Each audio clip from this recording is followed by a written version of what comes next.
Are you a fan of horror movies? Necronomicon Ex Mortis, the Book of the Dead. What about cult classics? Your move, creep. If you are, you'll love Shocking Things. Please search for us on all the major podcasting platforms. To see our social media and a direct link to our podcast, please go to anchor.fm/shockingthings.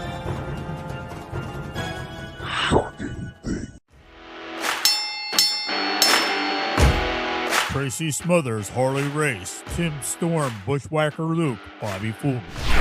The Pro Wrestling Vault, Volume 1, Bill Dundee, Supermax Hernandez, C.W. Anderson, Ricky Morton, Sir Mo, and many others share their stories of determination, triumph, and sorrow. Get your book today at Russellville.com or at Amazon.com. Russellville, it's where wrestling lives.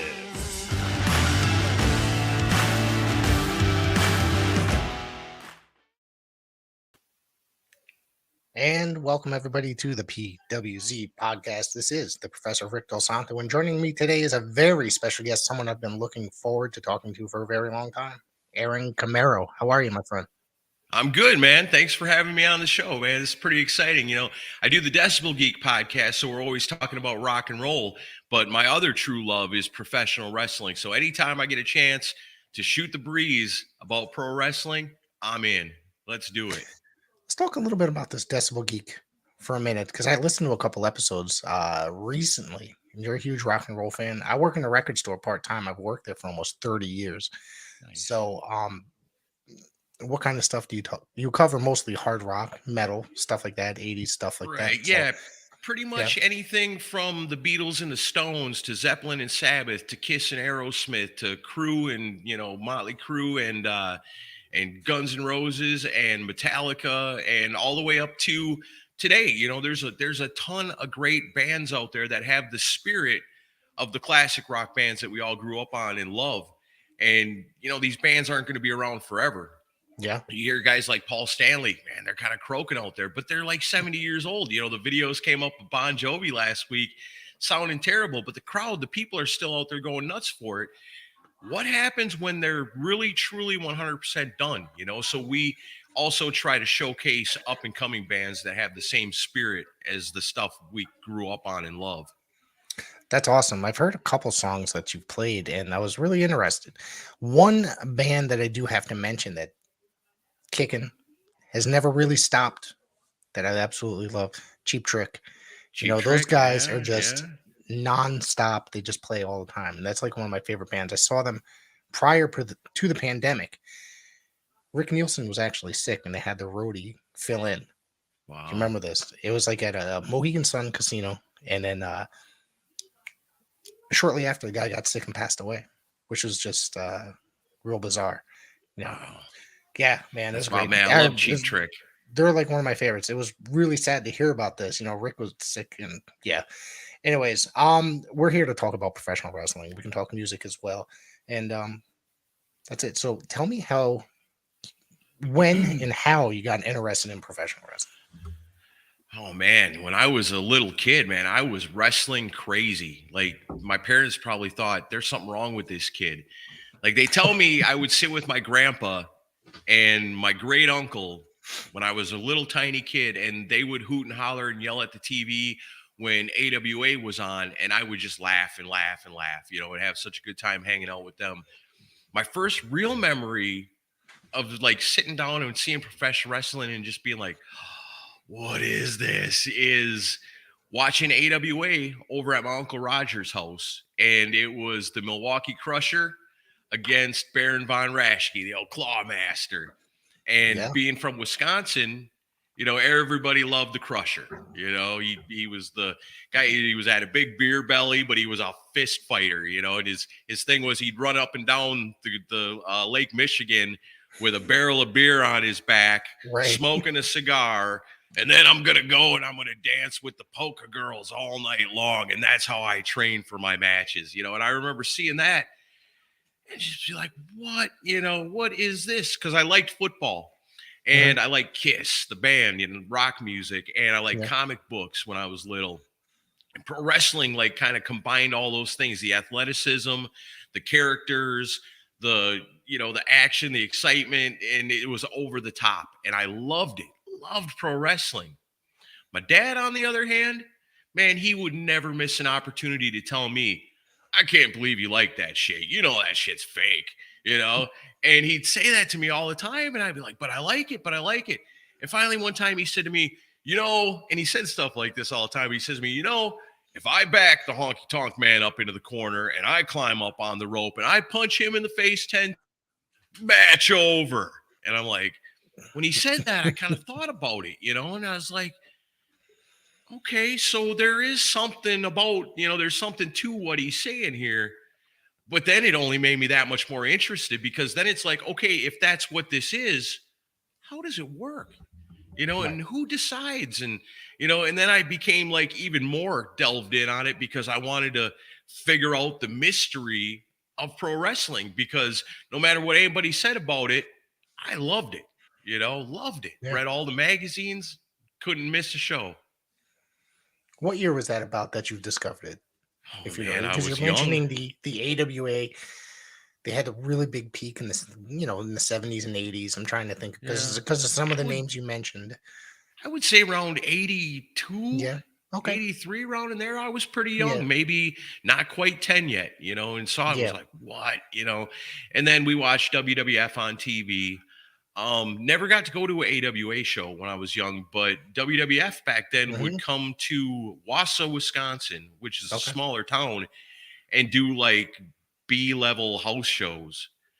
And so every once in a great while, we get to like go to DC Everest High School, and WWF would be putting on a show there, and it'd be like Akeem and guys like that, Jim the Anvil Neidhart, and guys that Hulk Hogan wasn't there, and Ultimate Warrior wasn't there, and but you'd still get to see wrestling. But where I grew up, it wasn't like, I mean, I live in Nashville now, and this place is wrestling historic. Up in the little town I grew up in, wrestling wasn't that revered, and everybody kind of thought I was weird for liking it, but I couldn't help myself. I love the shit. I think I discovered it around 1984. I think there was a very small period where I didn't watch. But now here at almost 47 years old, I think I watch it more than I ever did as a kid. Because it's there's so much more to watch now. Right. Growing up when I was a kid, excuse me, it was WWF, Saturday and Sunday mornings, Monday nights with prime time. I'd get home after school. World Class was on TV. AWA was on ESPN. There was so much more. I used to get Memphis TV up here for a brief period as well. Nice. So, there was so much wrestling on in the 80s. But now, today, if you look at it now, there's wrestling on every single night of the week. Yeah, definitely. Sometimes there's multiple shows a night. 2-3 hours for one show, and then another 2 hours. It's incredible what's going on these days. It's a great time to be a pro wrestling fan, because I remember being a kid and I'd see AWA, and then I see WWF and be like, okay, so this is the same, but it's different. And then like years later, I remember staying over at like friends of my parents' house, and they had cable TV, and I saw WCW Saturday Night, and I was like, oh, so there's more, And then I get like the Pro Wrestling Illustrated magazines, and I had a friend that would get weird, like almost bootleg wrestling magazines that had like the advertisements for the girl wrestling in a bikini, advertisements in the back, and then like from there, I remember my parents had a satellite dish eventually, like in the 90s, and I was catching a channel one time called MSG, and I saw ECW. Yeah. And I was like, holy shit. Like the first thing I ever seen was those guys taking Tommy Dreamer and throwing him off the balcony through the pyramid of tables. And I was like, what? And so like I was a little rock and roll party kid in high school, but like it'd be Saturday night. And this was before like DVR, and it was so easy, and you'd have to have a video cassette, and you'd have to hope you had it set up right.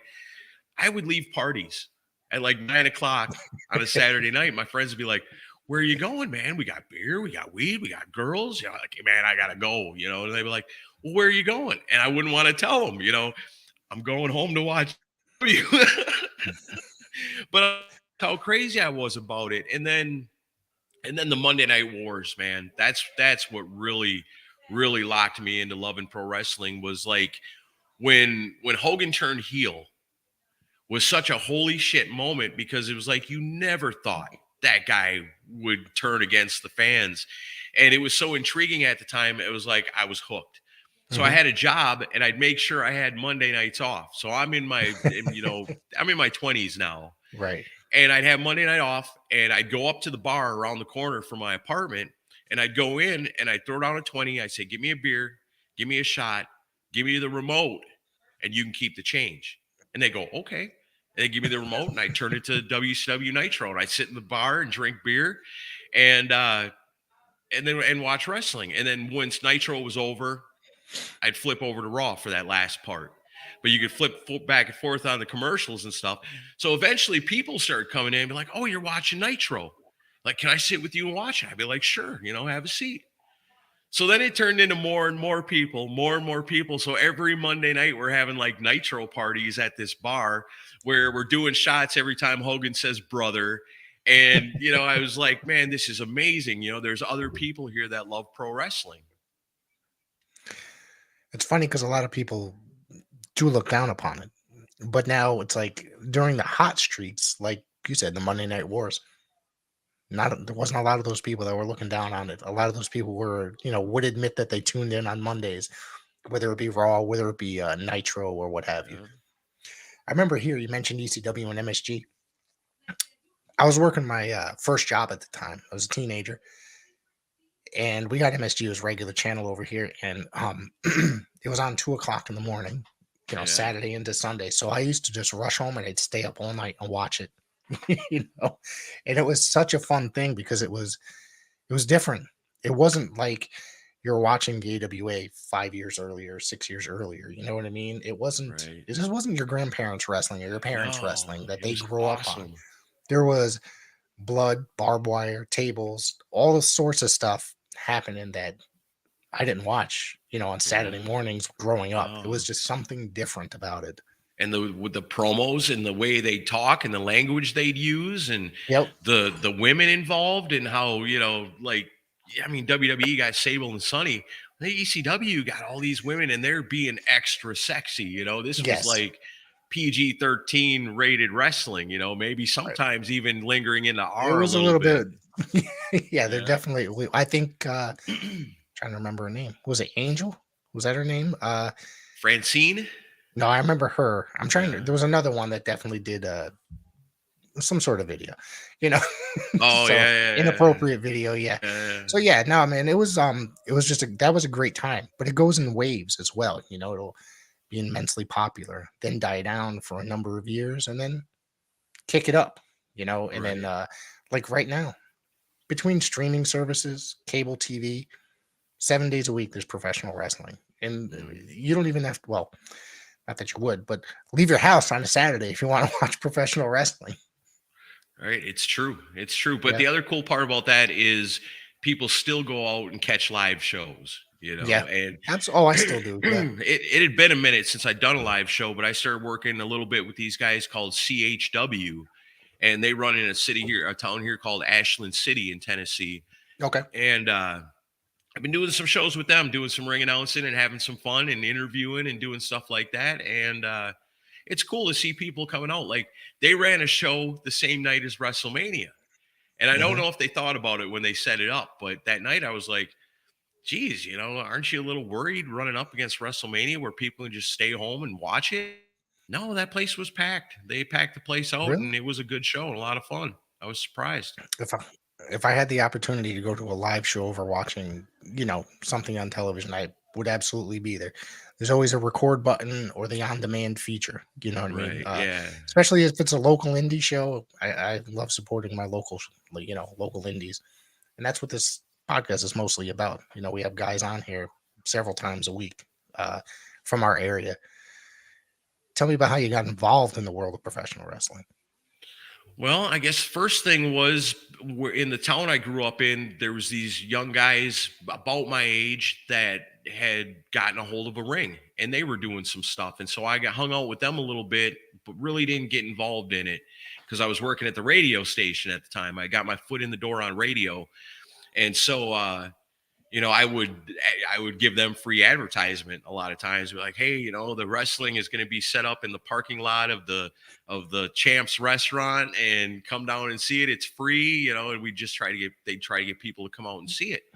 Right. And then from there, in about 2002, many years after that, my brother is living down here in Nashville. And I come down to visit, and he's like, you got to come with me down to the fairgrounds on Wednesday night. And I said, oh, what is it? He's like, it's TNA wrestling. They've been doing these shows down at the fairgrounds. You never know who's going to show up. He'd be like, Dusty Rhodes was there a week ago. And then the Road Warriors showed up, and Ken Shamrock's there. And I go, oh, yeah, let's go. And so I went to that first show, and I was just like, wow, what it was like to be in the fairgrounds was a historic place. That place Absolutely. Was built for professional wrestling. It's gone now. They just recently tore it down. But to go in there and have a place just so full of people, like there'd be sometimes, I guess the max was about 5,000. Some nights I could see, creeping up on 4 in that place on TNA nights, and sometimes probably right up to the maximum, because the place would be jam-packed, depending on who was there. And I saw that and was like, this is amazing. I want to move to Nashville. If I can do this every Wednesday night, if I can go to a wrestling show that's this good and this fun, I'm going to move to Nashville. So then I did. I moved to Nashville, started going to the TNA shows down at the fairgrounds on the regular, all the time at the Asylum. And it was awesome, and I'd see Jeremy Borash, and I go, I feel like I could do that. I feel like I could do that, because Borash was a good ring announcer, but he was an even better kind of a live event host when you'd go to these live shows, because he's not just ring announcing, he's sort of reacting to the stuff that's happening in front of him, and he's involving the fans in the action by talking to them and stuff. And I always thought that was pretty cool. And I thought, I'd sure like to do this, And so then once I moved down here, I realized, man, that as big as TNA is kind of a thing around here and all these people go to it, there's all these other little shows on the outskirts all over the place. And sometimes these TNA guys will be at them. So I started going with my wife and my kid, and we'd go to the wrestling shows all the time. And I thought, man, and I'd listen to some of the ring announcers at the lower level shows, and I'm like, oh man, I know I could do so much better, if I only had the opportunity. So one day I'm on the Craigslist, and I don't even remember how, but I found, which Craigslist incidentally is the same way I found Decibel Geek, but I found an advertisement for a wrestling promotion in a town called Millersville, and they're looking for people, but it doesn't exactly say what they're looking for. So I answer it, and I go, hey, what are you looking for? And they're like, well, come down. So it's the following Friday. This coming Saturday is a showdown at the fairgrounds that I think it was Burt Prentice was running it. Yeah, he ran there every Saturday for all a very the long time. Yeah, Burt Prentice used to run the fairgrounds. U.S. Championship Wrestling. The main event of this show is Jerry Lawler versus Sid Vicious, and in Sid Vicious's corner is Jimmy Hart. So I know I got this thing coming up next Friday, but I'm at the show with my wife and kid, and it's intermission. We're kind of sitting pretty close to where Jimmy Hart's over there signing stuff. So the lights go back down. Everybody leaves Jimmy Hart. They go back to their seats. When everybody else leaves, I slide over there to Jimmy Hart. I say, hey, Jimmy, my name's Aaron. I'm a big fan. I've been a big fan of yours for a long time, man. I just want to thank you for being so awesome for so many years. And Jimmy Hart's just the sweetest heart guy. You're like, thank you very much. That's really nice of you to say. And I say, hey, Jimmy, and I know what I'm doing. And I go, hey, Jimmy, I'm from Wisconsin. And my friends all say I got a big mouth. If I ever had the chance to become have a part in pro wrestling, do you think I could call myself the mouth of the North? And again, Jimmy Hart's such a sweet, nice guy. He goes, yeah, sure, baby. God bless. And I know in his mind, I know he's thinking, are you going to buy something? Get the hell out of here, you dumb mark. But I'm okay with that, because I know that's what he's thinking, but he still said God bless. And, God bless him for saying it and being such a nice guy. Next Friday night, I show up at this building. I've never been in this town before. It's not too far from where I'm at, but I cruise out there. I go in, I'm looking around, I'm going, okay, this is pretty cool.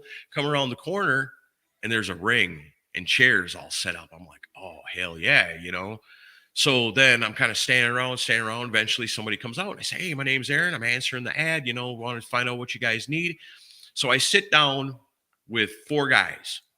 It's TJ Weatherby, who's the owner that runs, it was Southern All-Star Wrestling. It was kind of a unique setup out there. So they run shows every Friday night. But one Friday night would be a TV taping because they were taping TV shows. I think they had something local here. So I sit down with TJ Weatherby. I sit down with Paul Adams, who was just a super smart guy. He used to come up here for Northeast Wrestling for a while. As a manager? Paul Adams. Yeah, and he passed away a few years back. Yeah. And then I think he took part in the Heroes of Wrestling pay-per-view, if I'm not mistaken. Yeah, right on. That. Yeah. Yep. That guy, he was smart. You know, he could run a show. He could tell stories, you know, great booker, great writer. Yep. But when he was a heel manager, that guy could get heat, man. Good. Yeah. Oh, people hated his guts. So it's TJ, it's Paul, it's Reno Riggins, who, if you're a professional wrestling fan, you remember, especially back in the 80s, you remember Reno Riggins. He was a great wrestler. Yeah. Back in the day. Well, but in the WWF, he was kind of like an enhancement talent. Yes, you know, he would put over on Saturday morning shows. Like when I was little, I always would be mad because the Saturday morning shows was always a somebody versus a nobody, and you always knew who was going to win. But Reno Riggins was one of those guys that would always help make the stars. You know, somebody's got to lose, right? If everybody won all the time, what fun would it be? How could that work? Somebody's got to lose. So if you're going to have somebody that's in that role, they accept it for what it is. You know, he traveled the world, I'm sure, you know, and is still well known in the business, you know. So, and there's another guy there named Krull. And Krull was a super popular, well-known wrestler here in the Tennessee area. And I mean, these 4 guys were all pretty smart when it comes to professional wrestling. So I sit down and talk to them, and they say, well, what can you do? And I said, well, you know, I got a radio background. I can do interviews. I can ring announce. I can call the matches. You know, I'm just rattling off anything. I said, I mean, I'll do anything. I just, you know, I'm not going to jump off the top rope. I don't want nobody hitting me with a chair. You know, I don't want nobody jumping off top rope onto me. But other than that, you know, you tell me what you need. And so it went back and forth. Well, what can you do? What do you need? What can you do? What do you need? You know? And so then finally I can see they're just kind of looking at each other, and I go, well, let me tell you this, you know, I was talking to Jimmy Hart just last weekend when he was in town, and, you know, he told me that if I wanted to, I could go by the mouth of the North. And then they all look at me like, really? And I was like, yeah. And they're like, okay, cool. You know, that's pretty cool.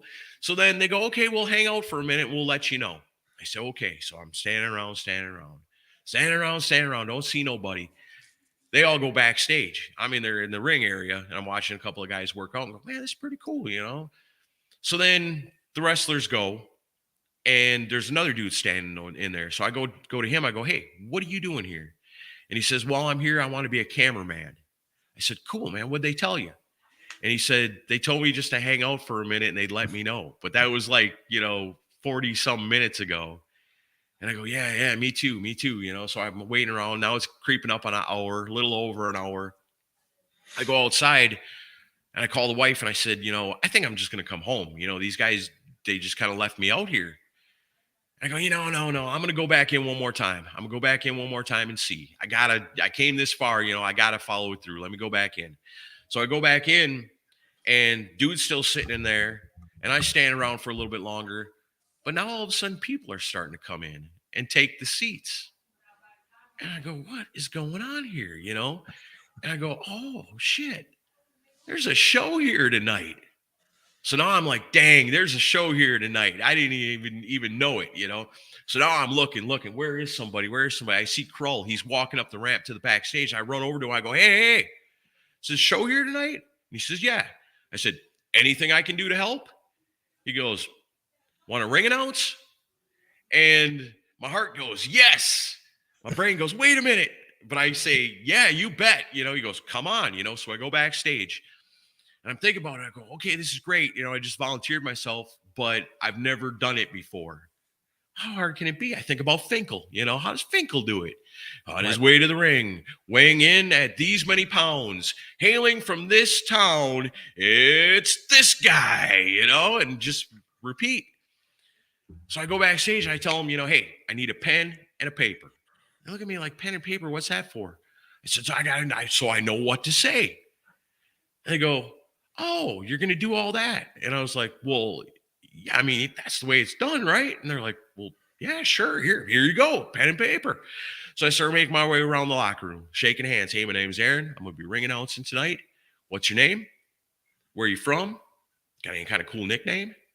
What about you weigh? Write it down. Okay, awesome.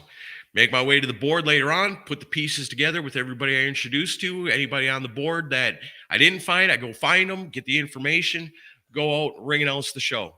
Halfway through the show, Reno Riggins looks over at me. He's just like,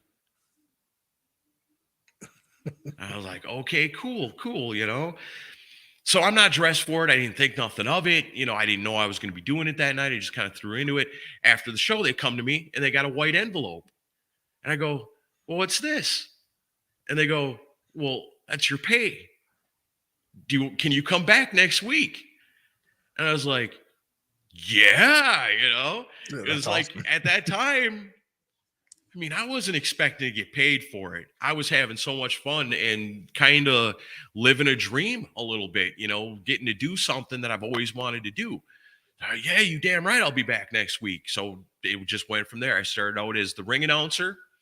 And then I became Aaron Camaro. And then I started wearing the bandana and the long hair. And I'd get, bright, flashy jackets. My wife would help me make them. And I became the rock and roll ring announcer.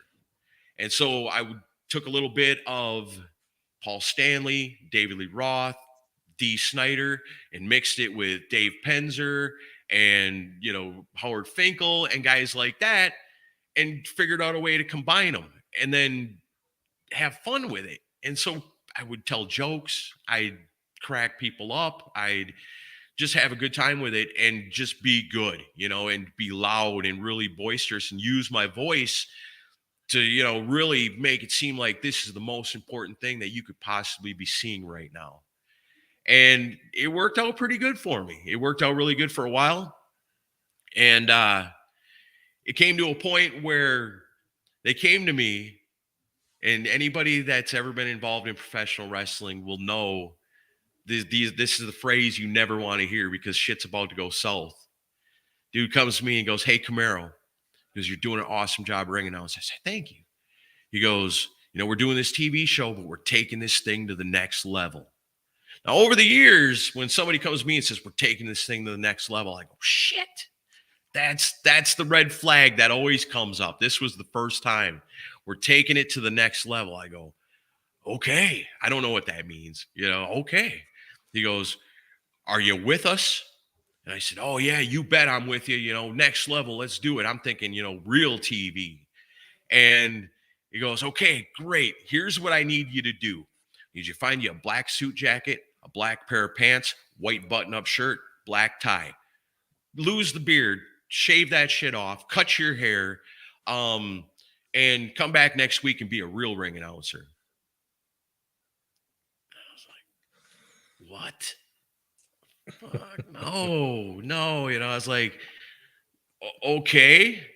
And I went home and man, I sweated it and I sweated it and I sweated it for 3 days. I thought, this is so awesome. And I love doing this. And I love watching, finally all them years trying to figure out how it works and to be right there to see exactly how it works was just so awesome to me. I didn't want to give it up. I didn't want to stop doing it. I love wrestling for so long. And now here I am in it. And I'm going to lose my opportunity because I don't want to change the way I look. But on the other hand, people really seem to love me this way. And I've seen the straight-laced ring announcers. They're good, but they're no fun, and I'm fun. And this is, and I don't want to do it. And I battled it. And I finally fired them off an email a couple of days later and said, if I'm not the kind of ring announcer you're looking for, go find them, but I'm not doing it. I'm happy with what I got going on. The people really like it, and I'm going to keep doing it. So what ends up happening is I don't go to the show the next Friday night. I just don't show up. And it's a TV taping. Well, I ain't got a ring announcer.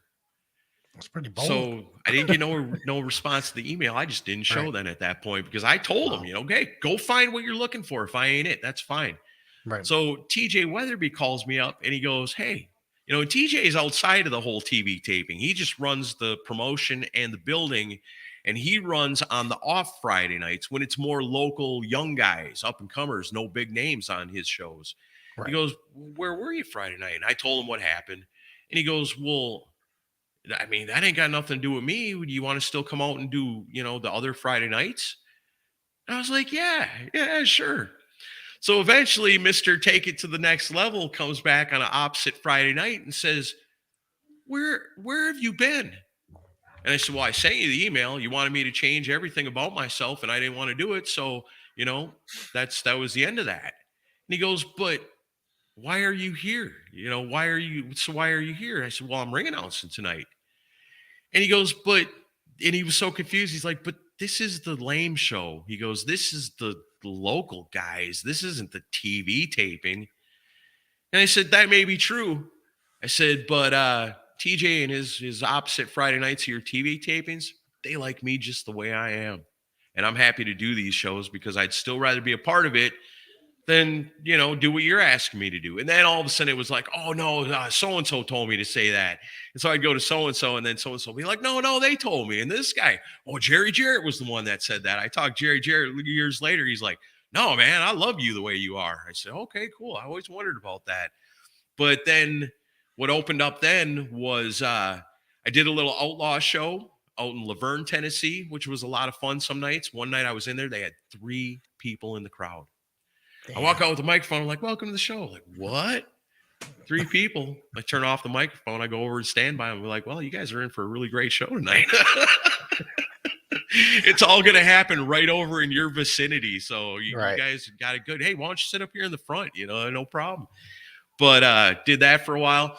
But then I got a call from my friend Jason James, who was working for the National Wrestling Alliance affiliate here in Nashville. Was called NWA Main Event, and it was run by a guy named Mike Porter. And I didn't really know Mike Porter, but I came in and he said, well, come in and do some ring announcing for us. And I said, okay, and so then I came in and I ring announced for them for a long time. Got to meet Bill Behrens there. That guy had a huge, huge part in developing me, because then I went from just ring announcer to, I shadowed that guy because he wrote those shows and he wrote them so good. And he knew how to get reactions out of the crowd in just the right times where he wanted it, how to surprise them, how to give them what they wanted, how to make them mad about not getting what they wanted. And he was just such an awesome writer when it came to pro wrestling. Up to that point, he was the best one I'd ever been around. So I'd shadow him everywhere. So they're doing a TV taping over there. And they bring me in a guy they call him the Wicked Nemesis. And he's going to be my commentary partner. And he's awesome. But I don't even know this guy from nothing. So Bill Behrens takes us in and sits us down. He goes, I want you to cut the show open. He goes, I got the camera. These are the notes, the points I need you to hit, and then let's take it to the ring.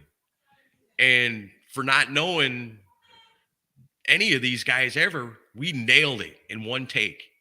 And we were consistently nailing those things in one takes. And then we'd go out to the ring and call the matches. And, be able to sit and talk to Bill Behrens and be like, okay, so if we talk about this, why is this happening? And then you explain it all and you're like, oh, that makes so much sense. And I love being around him, but he was from all the way down in Georgia in a town called Cornelia. And it was a long haul for them guys to come up. He was running Wild Side at the time. That's right. Yep. 100%. That's guys, AJ Styles come from there. A lot of guys come from there. Yeah. R-Truth was from there. Jimmy Rave, I believe, was from there. Totally. There was a lot of guys from there. A lot of guys that went on to say, WWF or WWE, or Ring of Honor, etc. TNA. 100%. I think excuse me, TNA used them as a developmental for a while too. I think. I think so. Well, that would make sense because you talk about Jimmy Rave, you talk about AJ Styles, guys like that. They totally graduated to TNA, you know. Yeah, and Barron's is on And their TV as the president, as the president, and that's Slim right. J. Thank you very much, Yep, Andy Nichols. that's Slim right. J was in Yep. there. Yep. Oh, I got to turn the comments on. I always forget to Yeah. do that. Yeah. Yep. But so I mean, that's Bill Behrens. If you can spend any amount of time with that guy, it can only help your career. You know, he's gonna Right. make you wise to things you never even thought about before. So then eventually the Bill Behrens era, Air Paris, that was another good Yep. one. Yep. Yep. He the Bill Behrens era kind of, ends up going away at main event. And then it's just back to it felt like just dropping off. It felt like, filming Monday Night Raw to only working house shows. Because I'd show up then and it would be one of the workers would be booking the show. And he'd be like, all right, well, what did we do last week? Oh, yeah. Well, tonight it's going to be you and you. You two against you two. We'll go to intermission. We're going to do the match with these two guys.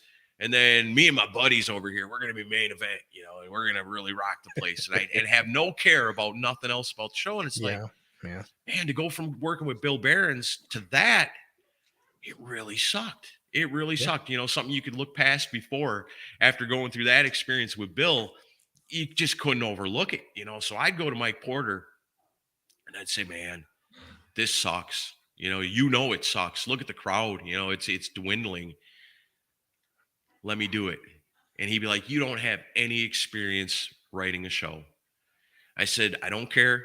I know I can do a better job than this, and I'm not one of the boys. So I'm not looking out for friends. I'm looking out for you. I'm looking out for this show. I'm looking out for the fans and trying to bring in as many as we can. And I will write some awesome shows. And I said, you bring in whoever you want, I'll play with the toys you give me, so I could never say I was a booker because I never handed a single person an envelope, or got to really say, I'm bringing this guy in. I could go to Porter and say, hey, what do you think about this guy? And sometimes he'd be like, I'll think about it. And other times he'd be like, and don't ever bring up his name in my presence again. Like, oh shit. Okay. Sorry.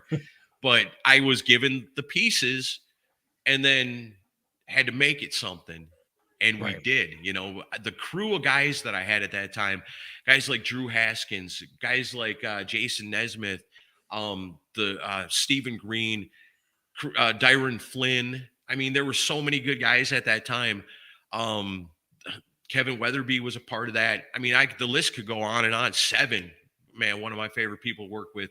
Jimmy Street, the team that I had surrounded myself with, or was lucky enough to be surrounded by, were so good, and there was really good ones and there was ones that weren't so good, but I'd find a way to work them all in. Like we had this team, they were called the Family, and they were not really great professional wrestlers, but the people loved them, They never won, they didn't win a single match, but the people loved them. So that was their place and they understood it. Where other guys are involved in these, back and forth crazy things, these guys always lose. And I tell them, don't feel bad about losing because someday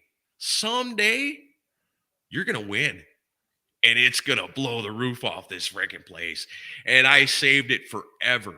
And actually, the way it worked out, I don't think they ever got their win. So I'm doing that for a while. And that's amazing, to be able to, because what we would do is I said, let's do it like a real wrestling promotion formula where we're working towards a big show, where we're building up to this. So then I'd open my notebook like 4 pages down the line and go, okay, this is going to be our big show this month. These are the matches I want to do. How do we get there? And then flip backwards from there and fill in all the blanks. And so then everything had a good story arc to it leading to the big conflict at the end.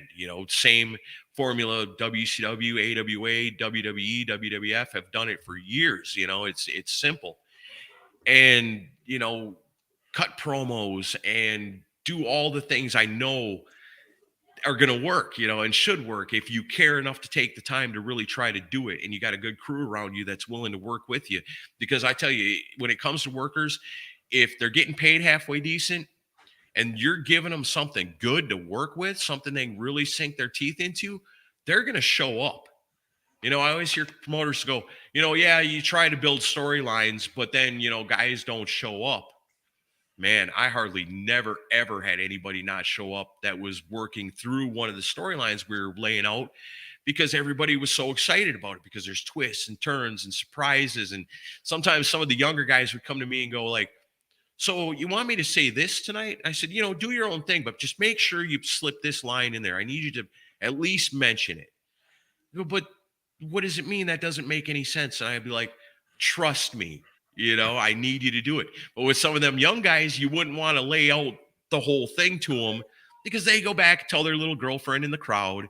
And then, next thing you know, everybody knows what's going to happen. Like the guys that had been there for a minute that I could trust, I could lay it all out to them. Some of them guys, you have to be like, you're just going to have to trust me, and make sure you say it. And then even those guys, like 2 weeks later, would come back and be like, so that's why I said that 2 weeks ago. Oh my God, that makes so much sense. So if it worked on you, I know the crowd is going to go nuts when it plays out. So nobody knows, none of the fans know I'm writing the show. I'm just the general manager sort of guy, and I don't do a whole lot, but help tie the stories together. And so I could, like, when I knew those moments were about to happen, I could go out to the crowd, sit back and watch. Got them again. Hell yeah. They love it or they hate it. They're going to come back next week and hopefully see this guy get killed or whatever, but I took it so serious, the writing, I wanted to cover every detail because back then there was a little kind of a podcast that was sort of local and they would come to the shows and they'd pick your ass apart if you were leaving plot holes and things that didn't make sense, so you really had to make sure everything was check marked off, that you had it all covered. And we did it, man. And we would pack that place every Thursday night. People would come back. And I'd always leave them with the hook, holy shit, what's going to happen next week? We got to come back and find out. And we did so good for so long. And then, in the wrestling business, there's always politics. You can't seem to ever escape them, in one form or another, some worse than others. But there was a guy in there that was my buddy. I thought he was my buddy. He said he was my buddy. And what I would do is to time the matches, I would have him sit out kind of in the crowd to the edge, and he would give signals to the referee. If they're dying, if it ain't happening, cut it. If they're on fire, let it roll a little bit. And so this guy got accustomed to hanging out around there and was kind of politicking behind my back, but I seen it coming. I really seen it coming. And this speaks to my dedication to the never leave a stone unturned or never let a storyline die without completion. In a very, very rare piece of wrestling history, I wrote myself out of NWA Main Event. Isn't he that's available to places, right? Like YouTube, you can find those episodes. Yeah, there's some stuff out there on YouTube, but this one was it came down to I had 7. There was like this Weasley villain, Weasley heel guy, not real tough, always cheat, always conniving. And so he's messing with me as the vice president. And so I put him in a match with 7. And 7's this big monster, and so 7 kills him in the match. So he comes back and he's got damage to his brain because of this match that I put him in. So one week he comes back and he's Hulk Hogan. Hogan's music hits. He comes out, all the stuff, goes out, loses. Next week comes out, he's Ric Flair, some kind of half-ass robe. And every week he's something different because he's lost his mind after that match. When it comes down to it, I know what's all going down behind the scenes. I say, okay, so you come to the ring and you're going to reveal to me that you don't have brain damage at all, but you've actually gotten me fired from the NWA Main Event board of directors or whatever. You hit me in the face, I roll out of the ring. Boom, done. Now, at this point, I got 2 choices. So I'm letting the promoter think that, Next week, I'm going to come back and I'm going to be taking tickets, or I'm going to be working concessions. You're going to see me mopping the bathroom. I've fallen from my perch, and eventually I'll find a way to come back or whatever, or don't, Right. But in my heart, I'm going, I know what's going on here. I know this guy's weaseling my spot. I know he's probably going to get it. I got some other cool stuff in the works. And so I need to kind of step away from this anyway. And so when I got hit, I rolled out of the ring. I walked out the front door. I got in my car. I never went back. Wow. Completion in your storyline. It's so important. Don't let shit just hang loose and be like, why did that guy leave? They never really explained. I hate that stuff. Right. Yeah, it happens it happens weekly, actually, a lot of times. At the highest levels sometimes. Yeah, it absolutely does. WWE, it used to drive me crazy. I hated it. So that was my most important thing. Reality, excitement, characters, completion. You got to have the build. You got to have the climax. And so I wrote myself out of a wrestling show, which I'm pretty proud of because not a lot of people can say that. No, I'm gonna have to look that up, see if any of those episodes are on YouTube. I know I've caught a few of them back in the day, a couple years back. I'm gonna have to look even more. Those are fun times. I miss those. I miss writing them shows. I miss the guys I worked with. Yeah, I've always been a huge NWA fan in many different incarnations throughout the the 80s, the 90s, the 2000s, and currently it's like my favorite wrestling show I watch. Right now it's really cool. I like it. I like the throwback style of it. Yeah, they're going to be running, excuse me, a show with an indie, an affiliated indie up here. I'm in Connecticut, but in Brooklyn. So nice. In June. So I'm hoping to take the drive. It's about a 2-hour drive from here, but it might be worth the drive for that. If I can go to Brooklyn for Survivor Series, I can go up there for that, I guess. Yeah. Well, we got Survivor Series coming here to Nashville this year, and the NWA is putting on a real big show here in Nashville coming up real soon. That's in June. I think it's like the night before the show that they're in Brooklyn, which is the weird part. So I think they're doing the that Matt Cardona pay-per-view, I think, over there. Oh, okay. Right. Oh, So, yeah. yeah. That's right. Yeah. I think so. Yeah. So what do you think? Where did you go from there, from the NWA?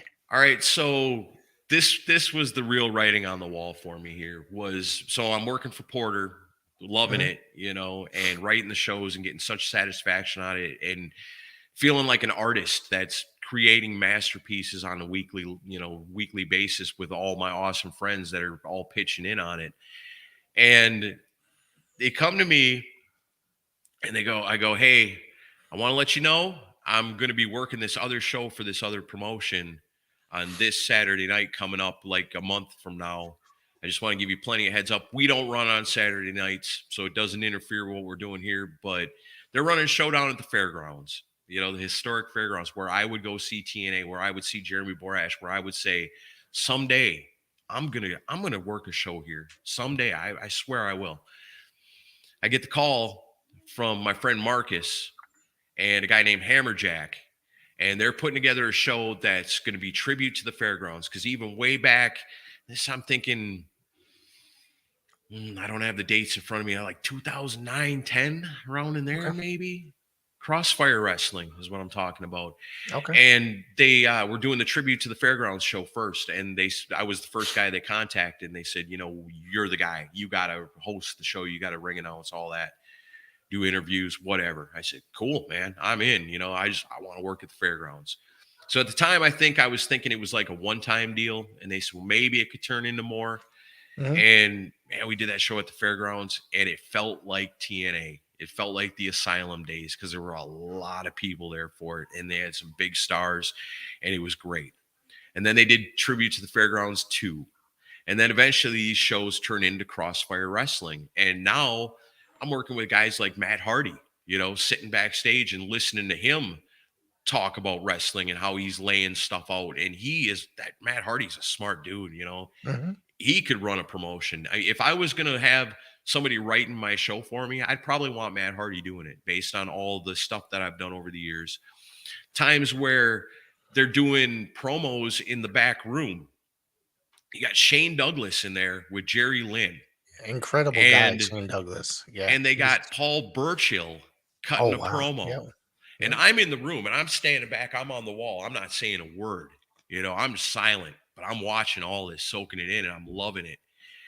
And he cut his promo and he'd be like, "What'd you think of that? That was okay, huh?" And they go, "Yeah, it was all right." Because I think I could do it better. And they say, "Well, how about this? Or maybe add this to it, or do this with you. When you do it." And I'm like, man, these guys are so damn smart. They are brilliant. I'm watching artists at work here, and Jerry Lynn and Shane Douglas, they've been great for a long, long time, each of them. Mhm. So they're in there helping some of these younger guys, and it's stuff like that I'm getting to see. And being in the ring with Roddy Piper, and introducing him to do a Piper's Pit. Crossfire Wrestling always had a section for Make-A-Wish in Middle Tennessee kids. And that was always pretty wild because, I would take the ring bell and I'd go sit in the crowd with them little kids and I'd let them ring the bell, to start the match, to end the match. I remember seeing Bret the Hitman Hart one time before the show. There's no reporters or nothing around. He's leaned up on the railing. He's talking to all them little kids. I'm like, this is amazing. Roddy Piper at that time had survived cancer. So I get to introduce him for a Piper's Pit, and he comes out in his Piper's Pit is talking to these little kids about, hey, they told me I wasn't going to make it. They told me I had no chance. He goes, but I didn't give up. I fought, and it was this totally inspirational thing, to be able to be a part of something like that was amazing. And, then I'm in the ring with Mick Foley, and yeah, I mean, I'm in the ring for Jerry Lynn's very last match ever in Nashville, Tennessee. And, just in the ring with heroes, getting to hang out with the Masterpiece and Kid Cash, they're just pals, but they're such awesome integral parts of what was going on there. And those fairground shows, I mean, the one with Bret Hart on it, they packed 5,000 people into that building. It was out of this world. I've got a photo that my wife took, and she's up in the balcony taking a picture of me, teeny tiny, down in the ring by myself with this massive crowd around me. And I'm going to get that thing blown up because I love it. That's incredible to think about, that they drew it's an incredible thing. 5,000 people there.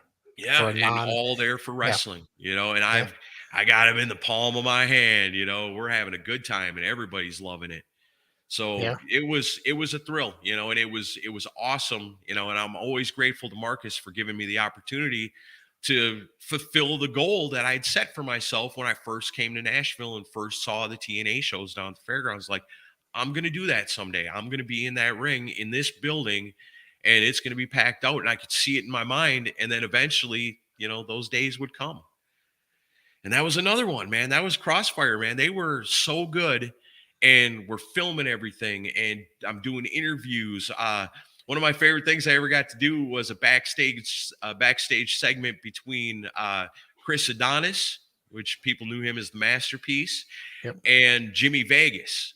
And that's on there. I think it's like Jimmy Vegas tells Chris Masters to eat potatoes or something is the title of the video. But it's one of my favorite things, that I get to see. Like, I didn't know about that. And one day somebody sent it to me. I was like, holy shit, I remember this stuff. So I'm doing all kinds of stuff for them. And the whole purpose of Crossfire became, we're shooting pilots for a TV show. There was like some storylines that continued. They introduced a champion, had a tournament for the championship. Matt Hardy's there. Shane Helms came in. They had a little bit of a story going on, packing the fairgrounds every couple of months, doing these Crossfire shows. And then they come around and they say to me, Aaron Camaro, we're taking this to the next level. I go, oh, no. I want that haircut. No. No? Don't take it to the next level. No, they love me there. Oh, all right. Yeah. But it was shortly thereafter that the promotion crumbled and went away. That's a shame. So it's the death knell. If you're in professional wrestling and somebody says, hey, buddy, we're taking this to the next level, watch out. Some people just should stay where they are. If they're doing well, it's that next level that could ultimately kill them. But it's really sad because at that time, that was kind of a lull there. Like, now you say you can turn on TV any night of the week and catch wrestling or catch a live stream, whatever. Yeah. Back then, I mean, NWA wasn't doing what it's doing now. There Yep. was no It was such thing as struggling at the time. AEW. Yeah. There Yeah. was, I mean, no MLW. Yeah. There was WWE. There was TNA and Japan Yeah, that and was Ring it of for Honor. American wrestling. Yeah. And Yeah. Ring of Honor. And that was really about it at that time. So Mhm. we were trying to get on with a network called Ion. And it was Okay. something I'd never heard of before up to that point. But I was at that point, I was like, I don't care, get us on TV. I think Impact ended up on Ion for a little bit. It's one of those weird channels that you have to have like Direct TV or something, Right. and it's Yeah. way down the list, you know. Yep. But we were so excited for it. We had contracts like, here you go. This is what your contract's going to look like. And when the time comes, then we will present you with the actual contract and you can sign it then. But we want to give it to you ahead of time so you know what to expect. So if it's going Right. to work for you or not. So, I mean, we got to that point where we were so close.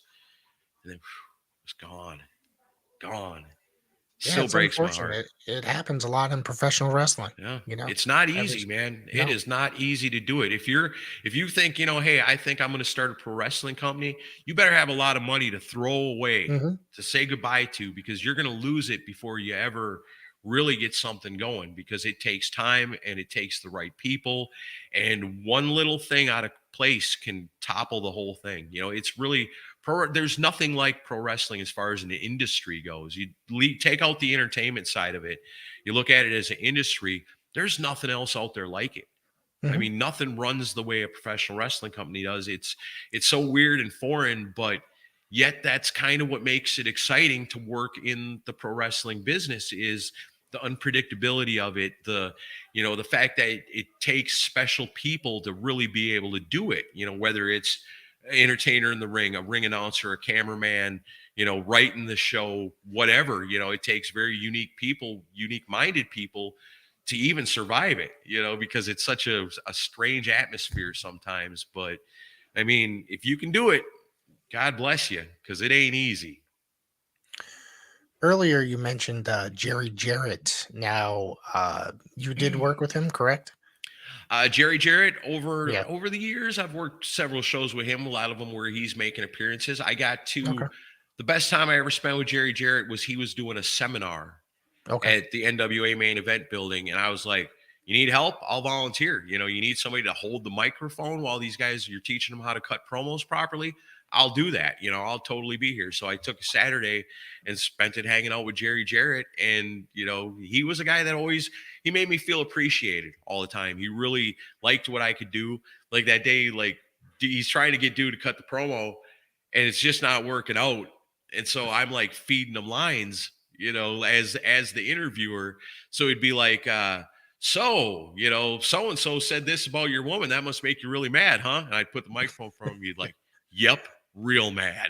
And I go, wow, man, you know, that must make you really want to do something to him this Saturday night, huh? You're going to tear him up good, aren't you? You're going to really kick his ass, ain't you? And you're like, you bet I am. Some people So don't I'm get actually it. cutting the promo, and he's just kind of, you bet I am. So, what was Jerry like? You know, work with those few times that you came across him. Super nice guy. Yeah, super nice guy. Jerry Jarrett was always super nice to me. Never wanted me to get my hair cut, liked me the way I was. But yeah, the main thing would have been that day at that promo class thing that he did was the best real time I spent with him. Otherwise, you know, I've been at shows where he's signing autographs and stuff, and Mhm. I don't want to bug nobody when they're over there signing autographs and meeting their fans and stuff. So, you know, never got to work with him like as my boss or anything like that, which would have been cool, you know, but I was a child out of time down here. If I'd have been down here in the 80s and the 70s, I'd be in the WWE Hall of Fame by now, I got to think. Because I'd have been all in back then. So, you don't mind me asking? I do know that you did work with Dale Gagne's version of the AWA. Well, I need to ask you about this at least. You know, I find it interesting that he decided a couple years after Vern closed the doors to just take it upon himself to start it and restart it rather. And he ran that thing for a couple years, yeah. you know, for quite a while actually. Yeah, he sure did. When my path crossed with him was because I was working at the radio station and I was still pretty young into it, but I had first gotten my own like night shift show. Mhm. And so I'm really all in on that. And they're doing a wrestling show. It's an AWA wrestling show in Wausau. I can't remember what the venue was, but it's an AWA. And so they come to me and they go, "Hey, we got these wrestling tickets to give away." And I go, "Oh, awesome. I can come up with like wrestling trivia questions to ask to give them away." And they give me all the tickets. And I go, "Well, doesn't anybody else want none to give away?" And they're like, "Nobody else cares about wrestling." I go, "Okay, I'll give them all away." So I'm a wrestling fan, so I'm having a blast coming up. And this is before I do anything in the business. I'm having a blast coming up with trivia questions. So then they go, "Well, I mean, you're getting a pretty good response on this. Do you want to interview the guy putting on the show?" And I'm like, yeah, I do. And so they're like, "Okay, it's this Dale Gagne." And I don't know nothing. This is really kind of before the internet really takes off. So I'm not really keeping up on like what's Who the he is. AWA anymore, He ring And announced so, for Vern towards the end. He was a yeah, ring announcer for a while, and he used the okay. name Dale Gagne, but they never. I don't think he was actually any relation. I think his last name is No. something different. Yeah, Yeah, it's because like a gimmick. Yeah, I asked him about that, because I'm naive. I don't know no better not to ask. So I say, so you're Dale Gagne, AWA, infamous around here, watched it for years, back in to the 70s, people loved AWA around here. So, I mean, is this the AWA? Is it back? Are you related to Vern Gagne? And he's like, "Well, no, I mean, not really." And he kind of danced around it a little bit, I was right, like, "Okay, right. well, whatever, Honky Tonk Man's going to be there. Everybody get your tickets. I got a pair of tickets giveaway right now, who ended the Honky Tonk Man streak, and they're like, somebody calls the Ultimate Warrior, 2 tickets. So the day of the show comes. Remember, I'm a wrestling idiot. I'm a nerd, I'm crazy and I can't not, I want to know everything about it. And work at the radio station. I get the passes to go to this show. Nobody wants to go with me. So I end up going by myself. So I'm there, and the first person I see is Dale Gagne. He says, "Come on in, whatever you need, talk to whoever you want, grab a seat. Your seat can be over here." He was very accommodating. And I mean, because he actually had a radio station DJ that really gave a shit about the wrestling show coming to town. So he was real cool to me. First, first person I meet, the Honky Tonk Man. So I got to go say hi to him, So I talking to him a little bit, and talking to him about his career and talking about certain matches. And he's kind of looking at me like, "Okay, this guy kind of knows what he's talking about." So then we're done talking.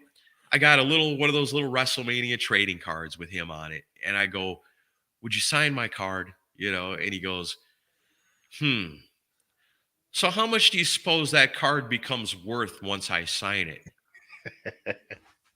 And again, I'm pretty young and naive, and I go, "I mean, I don't know. I just want it for me." And he's like, "Okay," and so he signs it Yeah, for me. yeah, He go, "Well, what do you want me to sign it as?" I was like, Honky Tonk Man. yeah. Right. He goes, "Okay," right? Honky Tonk Man on the card, gives it to me. Next person I meet is the Patriot. I'm Del looking at the Wilkes. Patriot and I'm going, something's not right about this guy. Something's not right about this guy. He's not the Patriot that I know. This is somebody Ah, different. And so I'm looking at him, and I get talking to him. I go, "So you're the Patriot, huh?" And he just kind of looks at me. He goes, "Yeah." I said, "But you're not the real Patriot." And he goes, "Well, what do you mean?" And so I tell him, the Patriot is Del Wilk, and he's had been the Patriot for years. And I mean, you're wearing a mask, but I can see you're not Del Wilk. And he goes, "All right, let me tell you something." So it turns out it's Tom Brandy. right. So Tom Brandy's he goes, "I'm actually Tom Brandy." I go, "Oh, okay, cool. I know you." And he goes, "Man, you really know your stuff." And I felt so proud. Like my heart just swelled because like somebody actually complimented me on my useless professional wrestling knowledge for like the first time in my life. I felt acknowledged in all the hours I'd spent researching, and all this. And so he's like, well, you really know your stuff. He goes, well, here's the deal. Del Wilkes retired, and I bought the gimmick off him. I thought, wow, I didn't know you could do that, but that makes total sense. He goes, so now I'm going to come out, I'm going to wrestle as Tom Brady. I'm going to lose. I'm going to go to the back. I'm going to put on the Patriot stuff. I'm going to come back out. I'm going to win. Get paid twice. I was like, oh, yeah, that's smart, dude. That's smart, And the only other thing I really remember about that night is Scrap Iron Adam Pearce All right. wrestled, what was his name? Adrian. Oh, man, I hate myself for not thinking of it. But he was a guy that wrestled in Wisconsin all the time, too. But, yeah, Adam Pearce wrestled on that show.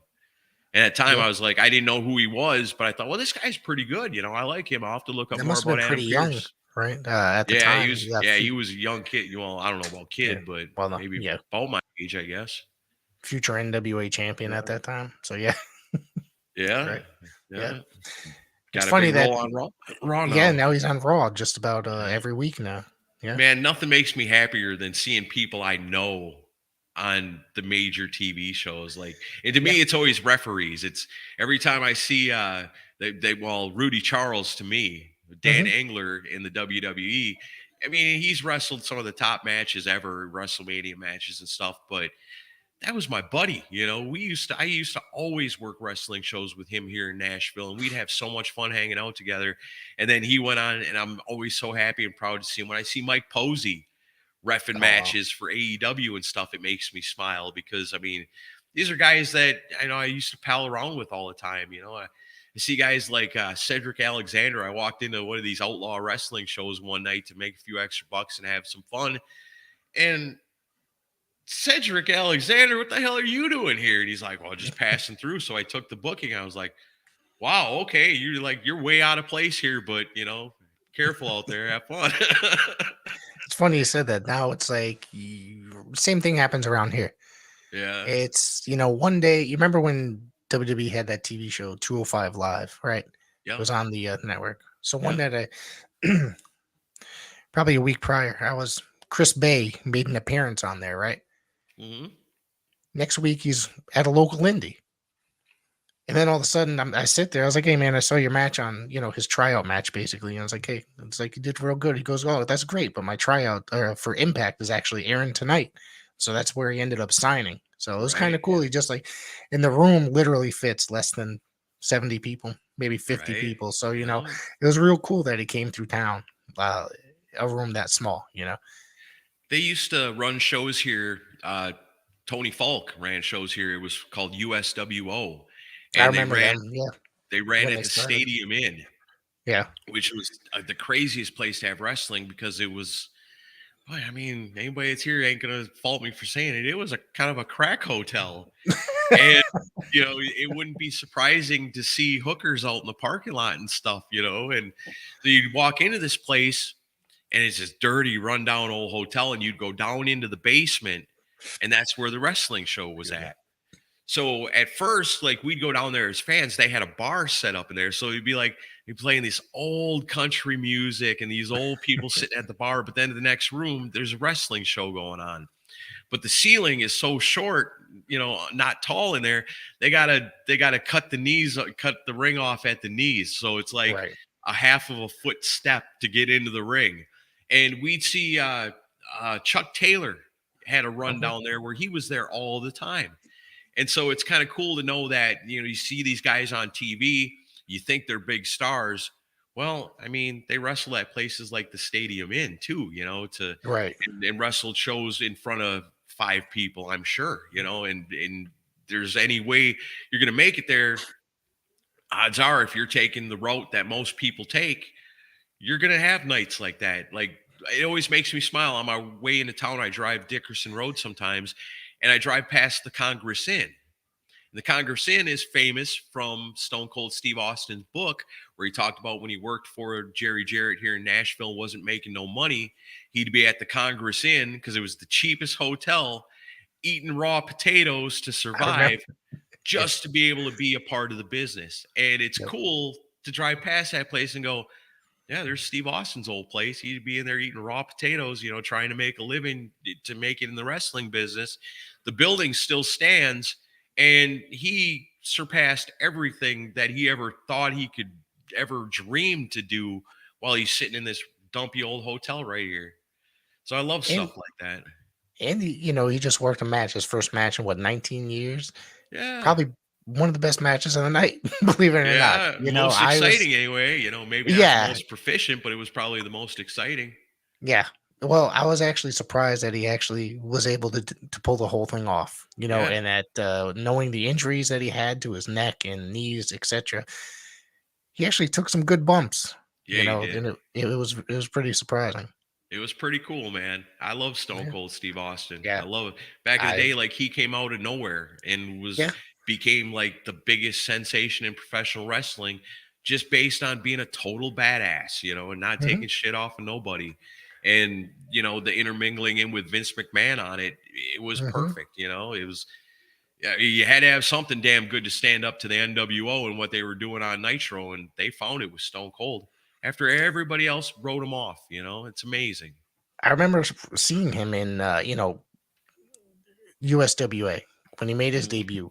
Those couple weeks where he was Steve Williams with the blonde hair and those ridiculous looking tights, before he Yeah, was Steve Austin and feuding with gentleman Chris Adams and stuff. yeah, So yeah, the guy went a long way and he became the biggest star in professional wrestling. for sure. And it's cool to know that from humble beginnings, and it just shows Yeah. when you got something you believe in and you want it so bad, you got to tough it out. You can't just walk out and go, you know what, these guys made me wait 40 minutes. I ain't waiting around no more. I'm out of here. Yeah. I could have got in my car It and was a left that night test. and never did anything. But I said, Yeah. no, I'm going to turn around and go back in because this is important and I got to do it. I said someday I'd be in that ring at the fairgrounds and this is the way to do it, I guess. That's right. So do you have anything else you want to throw out there before we wrap it up? Well, I got a wrestling show coming up on May 21st. If you're in the Nashville area, it's in Ashland City. It's for CHW. My good friend Mike Green runs that, and he's a good guy. And he's been putting on some really good shows out there. They got some big surprises coming up. I'm having a lot of fun right now because I come back. I haven't done any wrestling shows in quite a while, and I'd been doing stuff down in Lewisburg with my friends Mikey Dunn and Lawrence the Sharp Dressed Man.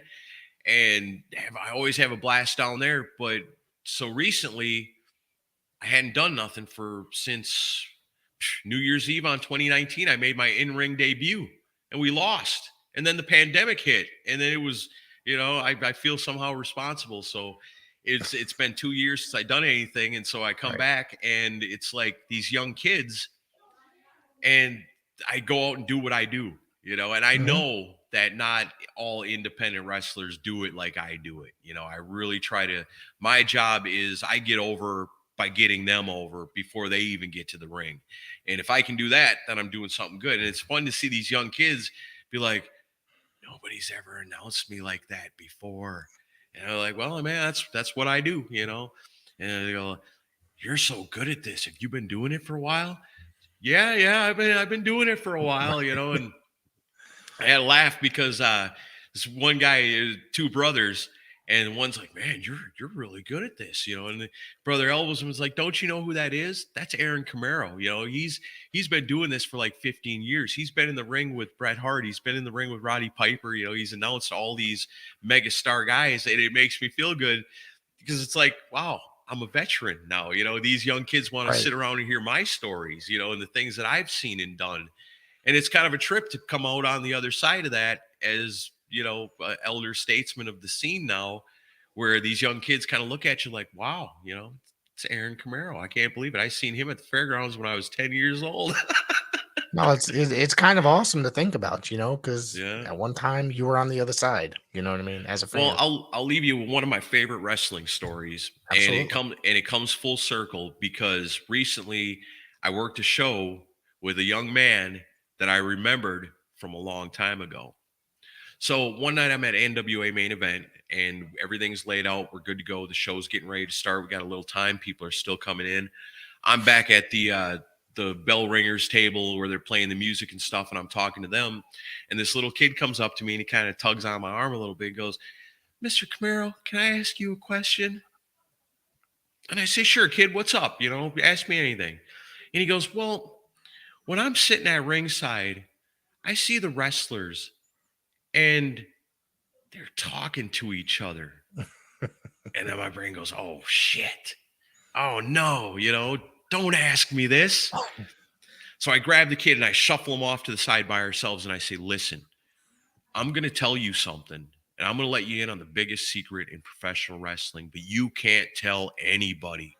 You can't tell your friends. You can't tell your parents. And you certainly can't tell anybody that I told you this." I go, "Promise me." He goes, "Yes, sir. Yes, sir. I promise. I'll never tell. I'll never tell." I go, "All right, this is it. The biggest secret in professional wrestling. If you want to be a professional wrestler, one of the most important things you can do is mind games. When they're locking up together, you got to get in there right next to his ear and you got to say the meanest, nastiest things you can think of to throw him off his game." And I said, every great professional wrestler knows it, and every great professional wrestler does it.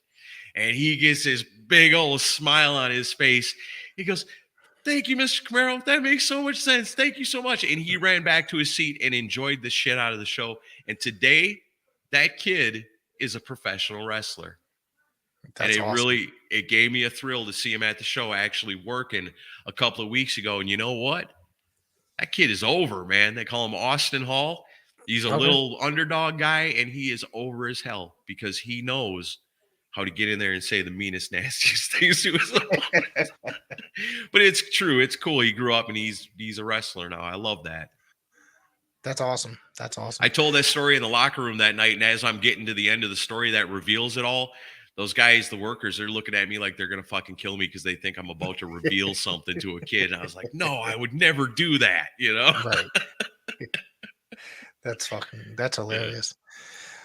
Aaron Camaro, I want to thank you for joining PWZ tonight. This was a blast. Yeah. It really was, man. We had some great stories. I was a little nervous, I'm not gonna lie. That's it's awesome. Hakim, hello. Thank you very much for tuning in. We're about to get out of here though. I got a million stories, man. If you ever want to have me back on, I'm always down to talk professional wrestling. To the listeners out there, if you're fans of rock music, I found in my lifetime that 98% of pro wrestling fans also love the band Kiss. Why? Because they're both over the top, awesome, and entertaining. Right. If you love wrestling, you probably love Kiss. I love Kiss. Kiss is my favorite band and have been since I was a little kid. We talk a lot about Kiss on the show, but we also talk about all the other good stuff too. And we're going to teach you that even though the Headbangers Ball is gone, even though you can't go to the store and buy a Hit Parader or a Metal Edge anymore, don't worry, because you've got the Decibel Geek podcast. And we're going to keep you up to date on all the latest happenings in the world of rock music, all the newest, latest great bands. I'm not talking about Machine Gun Kelly and crap like they try to tell you is the future of rock and roll. I'm talking about real bands that have the spirit of bands like GNR and Metallica and Kiss and Ozzy and Dio and all that good stuff. So if you're a fan of rock music, check out myself, my awesome co-host, Chris Sinzak, my best buddy. We do the most kick-ass rock show that you've ever heard in your life. It's a podcast. Wherever they're available, you'll find it. Want to thank Buddy Baker for telling me to come on the show, man, because it's been a blast, man. I had fun. Yeah, me too, man. I definitely want to do it again. So Thank you again. And everybody that tuned in tonight, thank you for tuning in. This will be up everywhere within the hour. Enjoy. Everywhere.